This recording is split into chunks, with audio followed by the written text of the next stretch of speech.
Hello everyone. So today we are going to discuss the most prominent concept of ride shares. This concept, that is ride shares, is as per section 62 of the Companies Act 2013. And जो हमारा companies act 2013 है, जिसको हम अपना mother act भी बोलते हैं, इसके सेक्शन 62 में जो है राइट शेयर्स वाला कॉन्सेप्ट है. एंड राइट शेयर्स वाले कॉन्सेप्ट को समझने के लिए we have to go through the sections, that is from section 61 sub section 1 to section 62 sub section 6. जो हमारा सेक्शन 62 है ये है राइट शेयर्स वाला. एंड सेक्शन 62 में there are total 6 sub sections 1 to 6. There are total 6 sub sections जो हमें पढ़ने पड़ेंगे राइट शेयर्स वाले कॉन्सेप्ट को समझने के लिए. So I think I have made my point clear. So right shares वाला कॉन्सेप्ट समझने के लिए हमें थोड़ा सा फाउंडेशन समझना पड़ेगा राइट शेयर्स वाले कॉन्सेप्ट का, दैट ये होता क्या है. राइट शेयर्स, जिसको हम राइट इशू भी बोलते हैं, कंपनी जो है, एक कंपनी IPO करती है, इनिशियल पब्लिक ऑफर. ठीक है, इनिशियल पब्लिक ऑफर करती है कंपनी पहली बार जब कंपनी अपने शेयर्स को इशू करती होती है ना. एंड इसके बाद जो कंपनी जो भी इशू ऑफ शेयर्स करती है ना, उसको हम फर्दर इशू ऑफ शेयर बोलते हैं. Further issue of share, further का अगर हम हिंदी में मतलब बोले तो क्या मतलब होता है, फिर से. मतलब कंपनी जो है ना फिर से इशू ऑफ शेयर्स करती है. अगर हम सिंपली सोचें दैट क्या क्या वो रीजंस हो सकते हैं दैट एक कंपनी जो है फर्दर इशू ऑफ शेयर्स करेगी, फिर से इशू ऑफ शेयर्स करेगी, तो one of the main reason is finance requirement. हो सकता है दैट कंपनी को फाइनेंस की रिक्वायरमेंट है, कंपनी को फाइनेंस चाहिए. सो जो हमारा एक मेन रीज़न है फर्दर इशू ऑफ शेयर्स करने का, वो हो सकता है फाइनेंस. सेक्शन 62 का सब सेक्शन 1 क्या बोलता है. सेक्शन 62 सब सेक्शन 1 ये बोलता है दैट कोई भी कंपनी अगर फर्दर इशू ऑफ शेयर्स करती है, ठीक है, अगर कोई भी company further issue of shares करती है ना, तो उसको कभी भी आउटसाइडर्स को प्रेफरेंस नहीं देनी चाहिए. आउटसाइडर्स को प्रेफरेंस क्यों नहीं देनी चाहिए. अगर हम आउटसाइडर्स को प्रेफरेंस दे देते हैं तो जो भी हमारे एग्जिस्टिंग इक्विटी शेयर्स होल्डर होते हैं, जो भी हमारे एग्जिस्टिंग इक्विटी शेयर होल्डर्स होते हैं ना, उनका जो भी परसेंटेज होता है कंपनी में वो डाइल्यूट हो जाता है. Right? If company issues the shares to the outsiders, then that will dilute the percentage of the existing equity shareholders. उनका कंट्रोल जो है ना वो डाइल्यूट हो जाता है, जो कि कंपनी में होना अच्छी बात नहीं होती, हमें पता ही है. तो इसीलिए बोला गया है सेक्शन 62 सब सेक्शन 1 में दैट कंपनी को अगर फर्दर इशू ऑफ शेयर्स करना है तो वो प्रेफरेंस देगी सबसे पहले एग्जिस्टिंग इक्विटी शेयर होल्डर्स को. कंपनी को अगर फर्दर इशू ऑफ शेयर्स करना है देन वो सबसे पहले प्रेफरेंस देगी एग्जिस्टिंग इक्विटी शेयर होल्डर्स को, अपने at present equity share holders को. ये कुछ कीवर्ड्स होते हैं फर्दर जो कि एक्ट में लिखा हुआ है, बिकॉज हमें पता है दैट जो भी एक्ट में लिखा हुआ है वो पत्थर में लकीर होता है, वो हमें करना ही करना है, हम उसको फ्लक्चुएट नहीं कर सकते उस वर्डिंग को. ठीक है, इसीलिए इस further word and this equity word अगर हमने इसको फ्लक्चुएट कर दिया ना तो सेक्शन का मतलब ही बदल जाएगा. सो एग्ज़ाम पॉइंट ऑफ व्यू से जो ये राइट शेयर्स वाला कॉन्सेप्ट है एज पर सेक्शन 62 ये बहुत इंपॉर्टेंट है. एंड इसीलिए इसको समझने के लिए एक तो ये मेरे जो समरी नोट्स हैं ये आपको हेल्पफुल होंगे, और इसी के साथ आपको इन कीवर्ड्स को याद रखना है. सो कंपनी अगर फर्दर इशू ऑफ शेयर्स करती है तो उसको एग्जिस्टिंग इक्विटी शेयर होल्डर्स को प्रेफरेंस देनी चाहिए. एग्जिस्टिंग इक्विटी शेयर होल्डर्स को, आउटसाइडर्स को क्यों नहीं देनी चाहिए, मैंने आपको उसका रीज़न बता दिया. In proportion to the paid up share capital as near as possible. ठीक है, तो अभी जो ये दो टर्म्स है ना ये टेक्निकल टर्म्स हैं, इसको हमें समझना पड़ेगा दैट ये क्या है. In proportion to the paid up share capital as near as possible. For example company के पास जो टोटल शेयर कैपिटल है ना वो 1 लाख है इन रुपीज़, राइट. एंड जो company further issue of shares करना चाहती है, जो company further issue of shares करना चाहती है ना वो 50,000 का करना चाहती है, that is also in the rupees. अभी ध्यान से देखना, कंपनी के पास टोटल शेयर कैपिटल है 1 lakh and company wants to further issue 50,000 के शेयर्स, राइट. 1 लाख में कंपनी 50,000 और फर्दर डालना चाहती है. अगर हम इसकी रेशियो निकालें तो क्या आती है, 1:2 के बराबर आता है, दैट इज़ 1:2 रेशियो आती है हमारे पास. अभी इस रेशियो का क्या मतलब है, this ratio means that 1 right share for every 2 shares held. इस रेशो का क्या मतलब है? This ratio means that 1 right share for every 2 shares held. 1:2 का मतलब है जिसके पास 2 है ना शेयर्स, उसको 2 शेयर्स के बदले 1 राइट मिलेगा, 2 शेयर्स के बदले 1 राइट शेयर मिलेगा। ठीक है, 1:2 का मतलब ये होता है।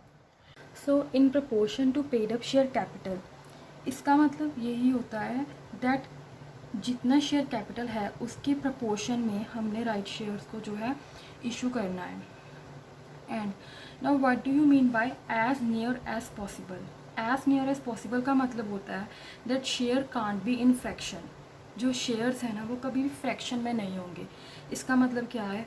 अगर हमने यहाँ पर ये बोला है दैट 2 शेयर्स के बदले सभी को 1 राइट शेयर मिलेगा, ठीक है, जिसके पास 2 शेयर है उसको 1 राइट शेयर मिलना ही मिलना है। इसका मतलब जिसके पास 3 शेयर है, क्या हम उसको उसके बदले 1.5 राइट दे देंगे? No, this is wrong. ठीक है, हम उस पर्सन को, 3 शेयर्स वाले पर्सन को हम 1 राइट ही देंगे, 1 राइट शेयर ही देंगे। हम उसको 1.5 नहीं दे सकते because as I already said earlier that shares can't be in fraction. So इसीलिए मैंने कुछ एग्जाम्पल्स भी लिए हैं।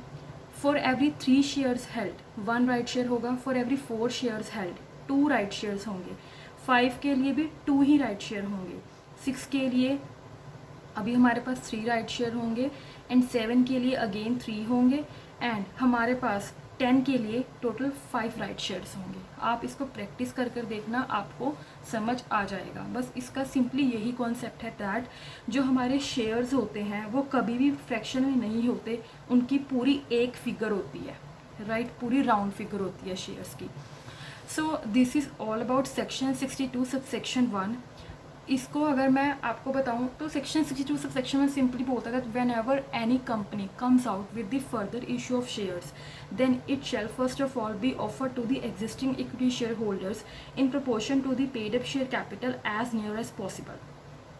हमारा जो 62 सब सेक्शन 1 है वो ये बोलता है, एंड इन 2 टेक्निकल टर्म्स को मैंने आपको इन 2 एग्जाम्पल्स के जरिए समझा दिया।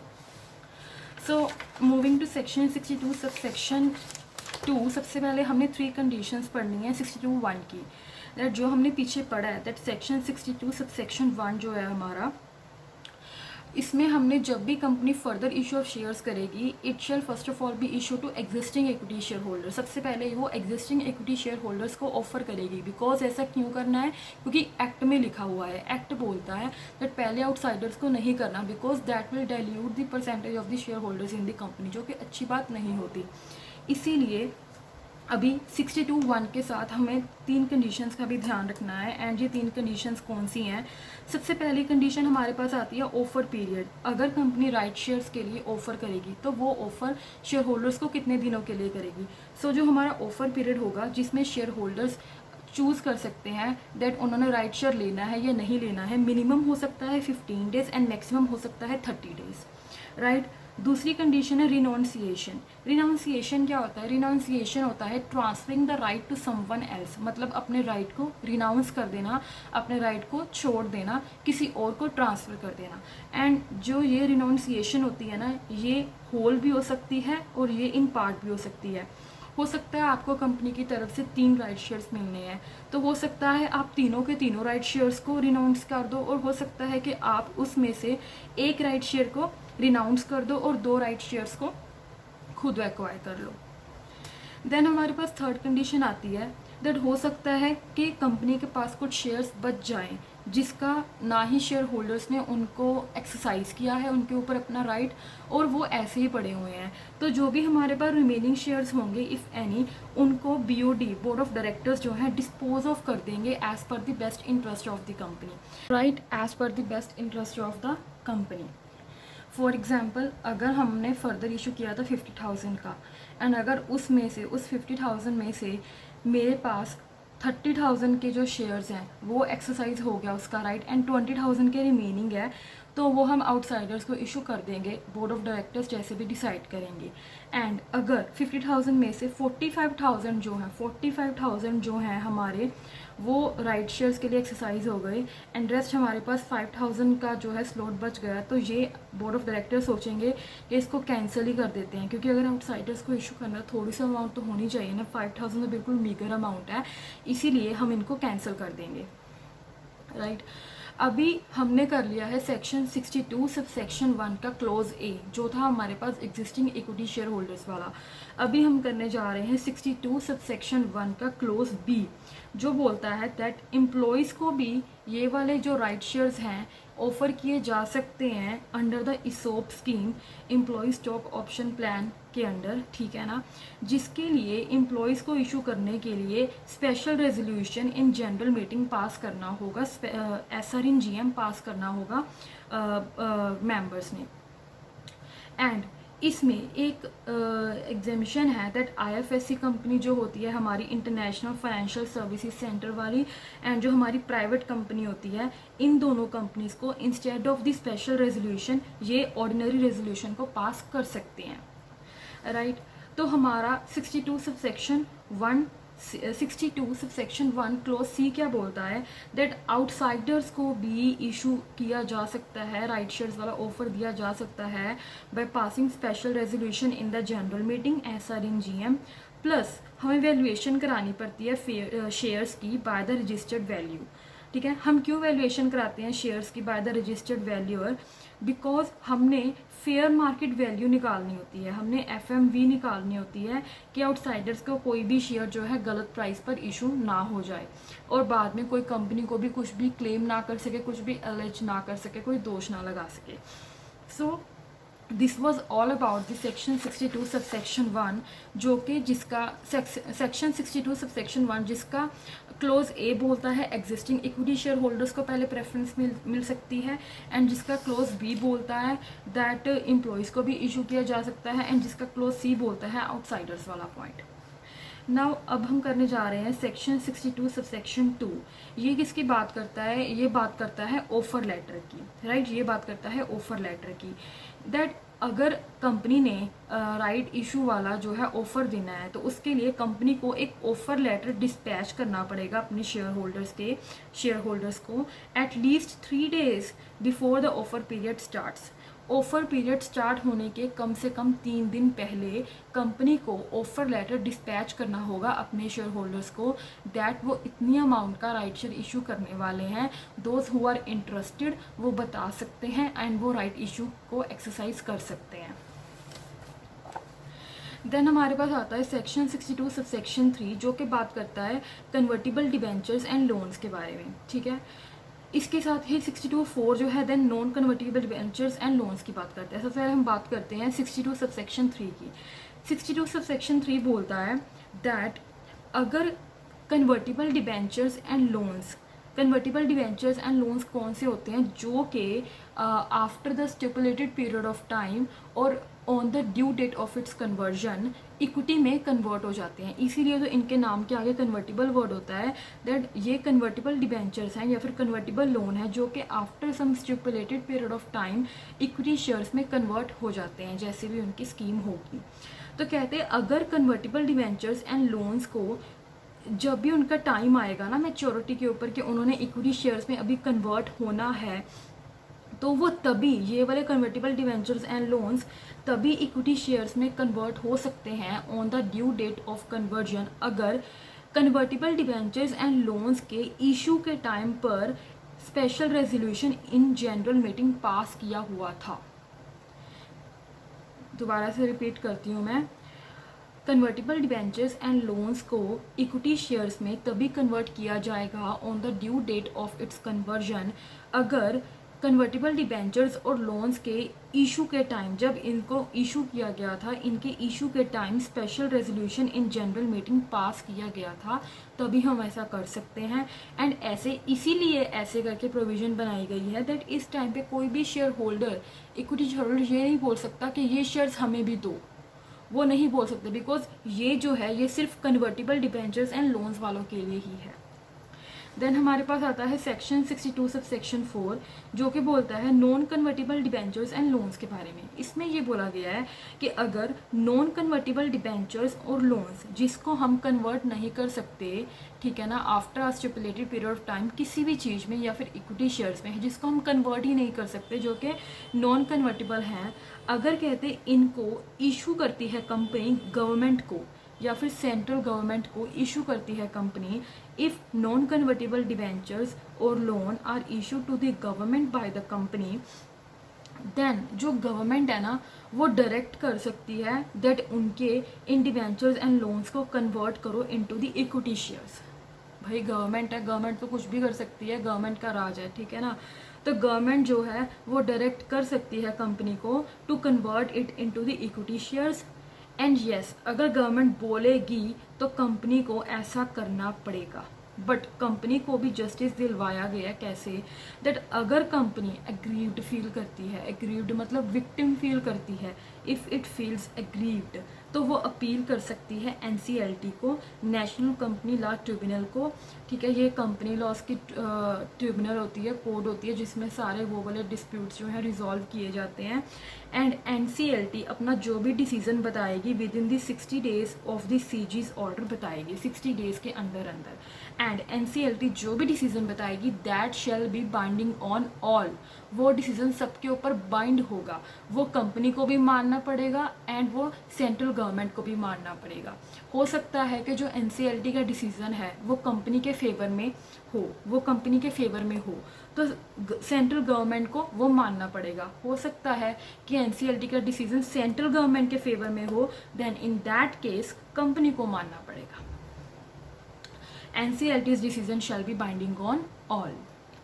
Now moving further to section 62 subsection 5 क्या बोलता है, that central government under subsection 4, इस सबसेक्शन 4 में अगर सेंट्रल गवर्नमेंट डायरेक्ट कर रही है दैट मेरे non convertible debentures and loans को कन्वर्ट किया जाए इक्विटी शेयर्स में, हालांकि they are non convertible, then इस केस में कहते हैं सेंट्रल गवर्नमेंट डायरेक्शंस जब ये इशू कर रही होगी ना वो ड्यू रिगार्ड देगी कंपनी के फाइनेंशियल पोजीशन को, राइट। सो कंपनी जो सेंट्रल गवर्नमेंट है अंडर सबसेक्शन 4 में ना सबसे पहले कंसीडर करेगी financial position of the company, only then central government जो है वो ये वाला डिसीजन बताएगी दैट हमारे जो कन्वर्टेबल डिवेंचर्स और लोन्स हैं उनको कन्वर्ट कर दो into the equity shares. Now section 62 subsection 6 क्या बोलता है, अभी हमने देखा दैट सेंट्रल गवर्नमेंट जो है 62(4) में डायरेक्ट कर सकती है दैट मेरे non convertible debentures and loans को कन्वर्ट कर दो इक्विटी शेयर्स में। अगर कंपनी ऐसा कर देती है, इक्विटी शेयर्स में कन्वर्ट कर देती है, तो हमें पता है जो कंपनी की कैपिटल होगी वो क्या हो जाएगी, इंक्रीज हो जाएगी ऐसा करने से, राइट। कंपनी की कैपिटल इंक्रीज हो जाएगी ऐसा करने से, ठीक है। एंड इसीलिए उन्होंने बोला दैट कंपनी कोई भी बहाना ना लगाए, इसीलिए एक्ट में ये डाला गया है दैट जिस अमाउंट से सेंट्रल गवर्नमेंट इक्विटी शेयर्स को कन्वर्ट करने के लिए बोलेगी, जिस अमाउंट से, उसी अमाउंट से अपने आप जो ऑथराइज्ड शेयर कैपिटल है ना वो अज्यूम्ड की जाएगी कि वो भी बढ़ गई है। जो भी हमारी ऑथराइज्ड शेयर कैपिटल होगी कंपनी की, ऑथराइज्ड मतलब जो भी रजिस्टर्ड शेयर कैपिटल होगी कंपनी की, that is deemed to be increased by the amount of the shares issued to the central government under subsection 4। जिस अमाउंट से भी सेंट्रल गवर्नमेंट को के जो नॉन कन्वर्टेबल डिवेंचर्स और लोन थे एंड वो कन्वर्ट हुए हैं इक्विटी शेयर्स में, उसी अमाउंट से मान लिया जाएगा दैट जो कंपनी की ऑथराइज्ड शेयर कैपिटल है वो इंक्रीज हो गई है।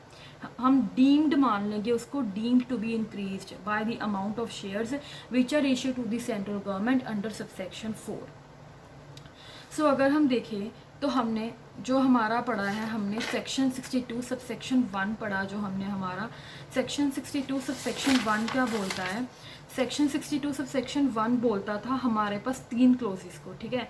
62(1) में हमारे पास 3 क्लोज हैं, A, B and C। A बोलता था एग्जिस्टिंग इक्विटी शेयर होल्डर्स वाला पॉइंट, B बोलता था हमारे पास एम्प्लॉयज़ वाला पॉइंट, एंड जो हमारे पास C था वो हमारे पास बोलता था आउटसाइडर्स वाला पॉइंट, ठीक है। एंड देन हमने पढ़ा सेक्शन 62 सबसेक्शन 4, सेक्शन 62 सबसेक्शन 2 जो कि बोलता था ऑफर लेटर वाला पॉइंट, जो कि 3 डेज कम से पहले 3 डेज कम से कम दिया जाएगा उसके पहले जब से ऑफर पीरियड स्टार्ट होगा हमारा। एंड 62(3 बोलता था हमारा कन्वर्टेबल डिबेंचर्स एंड लोन वाला पॉइंट कि उसके पहले special resolution in general meeting होना चाहिए।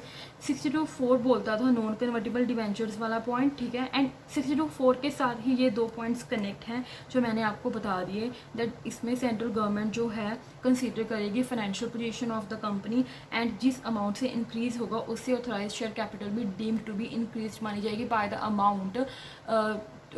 amount of the shares which are issued to the central government under subsection 4. Right, so this was all about this lecture, a very exhaustive lecture about the right shares, right issue। Exam point of view से ये जो concept है बहुत ही important है। आपके किसी भी तरह के एग्ज़ाम्स हों, चाहे बीकॉम चाहे हों आपके एमकॉम के, चाहे आपके किसी भी तरह से प्रोफेशनल एग्ज़ाम्स हों, ये आपके लिए बहुत इंपॉर्टेंट कॉन्सेप्ट होता है। एंड अगर आपको इस कॉन्सेप्ट के बारे में कोई भी क्वेरीज हों तो आप मेरे को DM कर सकते हो मेरी इंस्टाग्राम ID में, जो कि मैं आपको डिस्क्रिप्शन में प्रोवाइड कर दूँगी। एंड इसके अलावा अगर आपको ये वीडियो अच्छी लगी तो please subscribe my channel and share करो जितना भी हो सके। Thank you so much.